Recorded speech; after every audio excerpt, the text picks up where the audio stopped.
Business cannot stay long without a secret. So ano yung secret ng business mo ngayon, sir? Ang sikreto lang ito, consistency talaga ng mga pagkain. At kung ano yung sinimulan mo na nagustuhan ng mga tao, dapat hindi mo siya babaguhin. Passion, love sa ginagawa mo. Kasi ako, very hands-on ako sa sa Papulicious Kasi ang target namin gusto namin ibigay sa mga kababayan natin yung comfort. Ito yung comfort food na usual na kinakain natin sa Pilipinas nung wala pa tayong mga trabaho dito noon. Yung wala pa nga tayong mga responsibilidad, walang stress.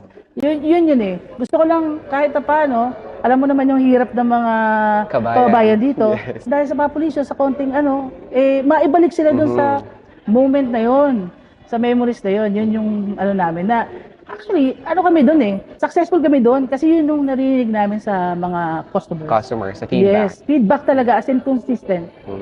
Kaya nakakatuwa, sobra. Sa mga gustong makatry ng mga Papulicious food, yung Filipino food, authentic Filipino food, pwede kayo mag-message sa Instagram, Papulicious Kusina. Meron din kaming delivery app. Ito yung Santra app, download nyo lang. Available siya sa lahat ng Emirates, so makakapag-deliver kami. Kung gusto niyo naman puntahan ng Sari-Sari Store sa Karama, near ADCB Metro, pwede nyo rin mabili ang aming product dyan. If you enjoyed this episode, please give us a thumbs up and don't forget to subscribe and hit the notification bell to stay updated with more inspired content featuring OFW business success story.